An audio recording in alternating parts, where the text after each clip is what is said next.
Hello everyone, welcome back to my another vlog. Video के thumbnail से आपको सब कुछ पता चल गया होगा मेरा वीडियो किससे रिलेटेड होने वाला है। तो आइए स्टार्ट करते हैं। सबसे पहले मैं कुछ ऐसे टिप्स आपके साथ शेयर करने वाली हूँ इस वीडियो में, जिससे आपके सारे काम आसानी से हो जाएंगे और आपको टाइम मिलेगा दूसरे कामों को करने के लिए।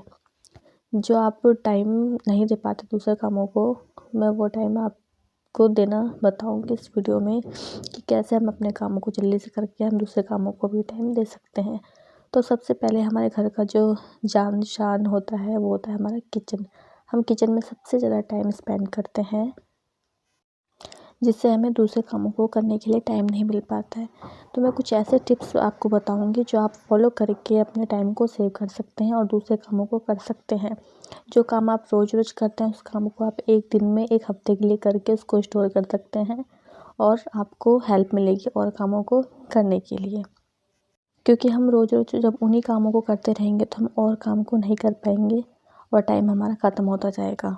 मेरे टिप्स और आइडियाज़ को फॉलो करके आप अपने टाइम को सेव कर सकते हैं और अपने जो रोज़ रोज़ के काम है वो आप एक दिन में निपटा सकते हैं। लहसुन को आप रोज़ रोज़ छीलने के बजाय एक हफ्ते का लहसुन आप एक साथ छील करके स्टोर कर सकते हैं, क्योंकि ये ख़राब नहीं होते हैं। आप एक हफ्ते का लहसुन एक बार में छील कर रख लीजिए। आपको जब भी यूज़ करना हो तो आप इसमें से लेकर के यूज़ कर सकते हैं। क्योंकि कभी कभी ऐसा होता है हम लेट हो जाते हैं या फिर कभी टाइम नहीं मिलता है चॉपिंग का या उसको छीलने का। तो अगर हमारे पास लहसुन छिला रहेगा तो हम उसको जल्दी से यूज़ कर सकते हैं, जल्दी से उसकी चॉपिंग कर सकते हैं। तो इसलिए गाइस, एक हफ्ते का जो काम है आप उसको एक दिन में करके अपने टाइम को बचा सकते हैं, जिससे आप अपने दूसरे कामों में टाइम दे सकते हैं। क्योंकि कभी कभी जो लहसुन होते हैं वो ऐसे आते हैं कि जिनके छिलके बहुत बारीक होते हैं और हम उसको जल्दी से छील नहीं पाते हैं। इसलिए हम उसको एक हफ्ते का जो लहसुन होता है छील करके रख लेंगे तो हमें आसानी होगी खाना बनाने में। उसके बाद बात आती है प्याज की। आप प्याज को भी एक हफ्ते का छील करके स्टोर कर सकते हैं। मतलब एक हफ्ते का जो प्याज आपको यूज़ करना है उसको छील करके रख लीजिए और आपको फिर आसानी होगी खाना बनाने में। रोज़ रोज़ आपको प्याज नहीं छीलना पड़ेगा। जो प्रॉब्लम होती है सबसे ज़्यादा प्याज को, जब हम उसकी कटिंग करते हैं, छीलते हैं, आँखों से पानी निकलता है, वो नहीं निकलेगा। क्योंकि जब हम प्याज को छील के रख लेंगे तो उसकी जो स्मेल है वो निकल जाएगी, जिससे हमारी आँखों में ये लगेगा भी नहीं और हमारे काम आसानी से हो जाएंगे। या फिर आप कभी लेट होते हो या फिर आपको ज़्यादा प्याज की ज़रूरत होती है तो जो आपने छिले हुए प्याज रखे हैं उसका यूज़ आप कर सकते हो। इससे आपका टाइम बचेगा और जो आँख से पानी गिरता है वो नहीं आएगा।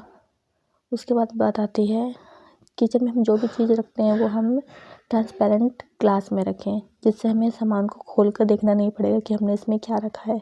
ट्रांसपेरेंट होगा तो उससे हमें दिख जाएगा कि हमारा सामान कहाँ पर कितना है। उसके बाद बात आती है जिंजर। आप जिंजर गार्लिक का पेस्ट बना करके रख सकते हैं एक हफ्ते के लिए, क्योंकि ये पेस्ट ख़राब नहीं होता है और ये बहुत काम आता है। मतलब मोस्टली खानों में ये काम आता है जिंजर गार्लिक का पेस्ट। उसके बाद बात आती है मसालों की।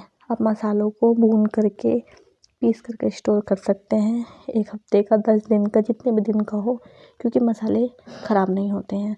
उससे आपका टाइम बचेगा। आप रोज़ रोज़ मशीन में इसको नहीं पीस पाएंगे। एक हफ्ते का पिसा रहेगा तो आपका काम आसानी से हो जाएगा। उसके बाद बात आती है जो सीरियल्स होते हैं, अनाज होते हैं, उसको आप एक हफ्ते का या 10 दिन का बीन करके रख लें।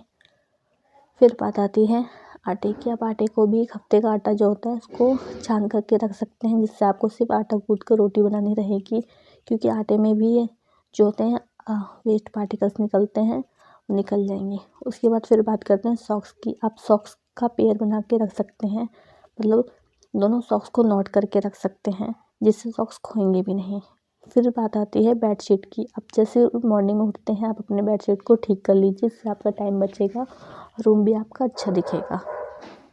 फिर आप एक हफ्ते के कपड़ों को आयरन करके रख सकते हैं, जिससे आपका सबसे ज़्यादा टाइम बचेगा और काम भी आपका आसानी से हो जाएगा। क्योंकि डेली डेली प्रेस करना पॉसिबल नहीं हो पाता है, इसलिए आप एक हफ्ते का एक दिन में प्रेस करके रख सकते हैं। फिर बात आती है बाथरूम की। बाथरूम के यूज़ वाले जो भी आइटम्स होते हैं आप उसको बाथरूम में ही रखें, जिससे आपका बाथरूम ऑर्गेनाइज रहेगा और चीज़ें आपको आसानी से मिल जाएंगी, यहाँ वहाँ आपको ढूंढने नहीं पड़ेंगे। इसलिए बाथरूम की जो चीज़ें होती हैं आप बाथरूम में रख करके अपने घर को ऑर्गेनाइज कर सकते हैं। Thanks for watching my video.